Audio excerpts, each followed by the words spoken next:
Hello and welcome to the Frank Friar channel. I am the Frank Friar, aka Father Nicholas, and today I'm going to talk about tools for discernment.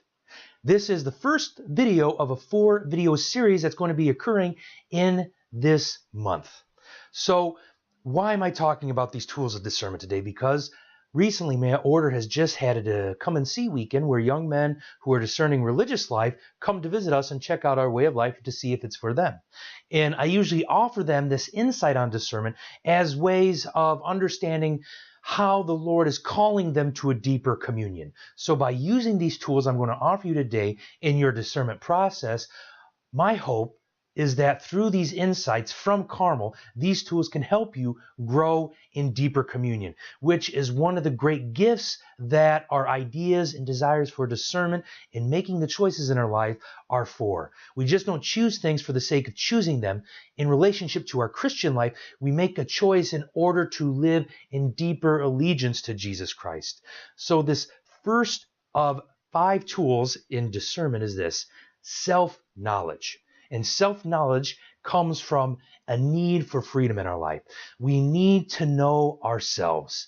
How do we tick? What's going on inside of us? What are the language we use in order to express some of our deeper longings? That means we have to give ourselves time. We have to give ourselves permission to ask those hard-hitting questions in order to allow ourselves to grow in the necessary freedom so we can be more available and more authentic to our Lord Jesus Christ and to the people in our lives.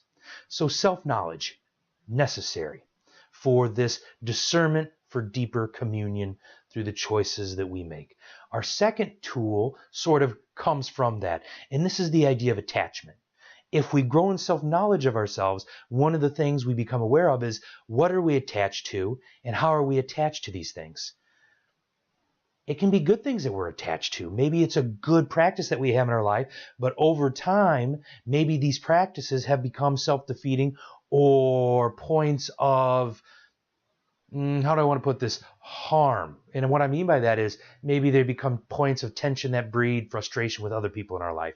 Because we always know in a way how we respond to our attachments, because if someone comes along and dares touches with them or messes with the things we're attached to, we either respond with sort of a movement of fear where we run away from the person, or another manifestation of that fear of losing the things we're attached to is anger. We strike out against them. You know, that fight or flight. So from self-knowledge, we get to that second tool of attachments, of understanding what it is we're attached to and how do we respond when those attachments, and we can sort of put language to them, are being threatened. Because it may be necessary for us to let go of those things. And this is when we need to call upon the Lord to help us through his gift of purification, which comes from his grace.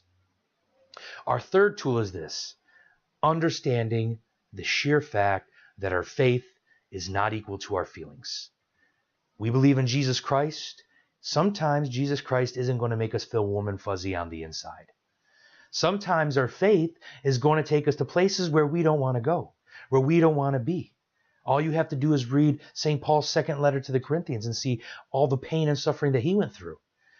Our faith is not rooted on our feelings. So we need to make sure we spend time in understanding how our feelings are impacting our faith life, so we can understand and not be controlled by our feelings. Now, this does not mean that we sort of suppress our feelings and we put them in a box and we hide them deep away in the oceans of our souls and hearts. No, that's not what I'm talking about. But we can allow the faith, which is a gift given to us by Jesus Christ, be controlled by our feelings in our life. All right? So that means going back to, again, knowing ourselves. You're going to find that's a general theme in here, is that a lot of these tools all come from that foundation bedrock of self-knowledge, which is a fundamental and key aspect to Carmelite spirituality. Finally, a great guiding post, a tool for us to grow in communion through the choices we make as we discern how to live out those choices, is the fruits of the Spirit. We can always know if we're going on the good path in our choices of life, as they hopefully are chosen to help us to grow in that communion with Jesus Christ, if we see the fruits of the Spirit. You know, joy, love, peace, patience, self-control, and etc. By seeing these fruits, we know that the Spirit is with us and we're going in a good direction. If we don't see these fruits and people aren't speaking us in a way that is acknowledging these fruits, then maybe we need to go back, slow down, and look at what is going on in our life. Because if we're discerning how to live out the choices that we've made in order to grow in a deeper communion with Jesus Christ, the fruits of the Spirit are going to rise up if we're going on the right course. So that's sort of the fourth tool. The fifth tool is community. Sometimes we can be blind to ourselves. So as we try to cultivate self-knowledge, we need to be open to the wisdom of those around us and the feedback of those around us if we are to grow in communion with Jesus Christ. Now, what does that mean? That means giving people that you love and care about and that you trust the permission to call you out when maybe you might be giving yourself some baloney, forcing yourself to eat a bologna sandwich, sort of self-deception, lying to yourself, even though you may not be doing that on purpose.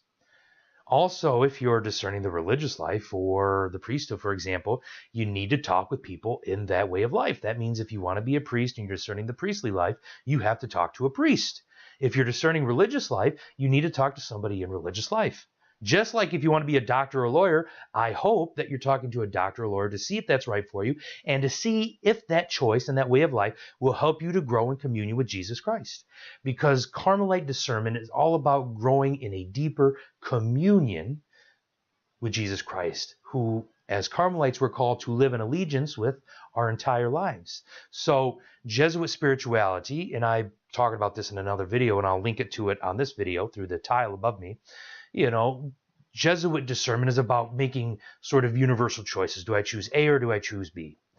Well, sometimes we already have made those choices in our life, and we need to understand within the range of having made that choice, what do we continue to do in order to go in a deeper and deeper communion with that choice, in order to live in that allegiance to Jesus Christ. So self-knowledge is important for growing in deeper communion as a discernment tool for the choices that we made.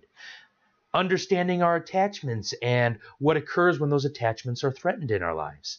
Understanding the reality of faith and feelings. They're not the same thing. So how are our feelings impacting how we are responding to the gift of faith in our life through the choices that we have made, seeking to live out a deeper communion with Jesus Christ? The fruits of the Spirit, understanding them and making sure we're open to seeing them in our lives by constantly reflecting to see if they're present there.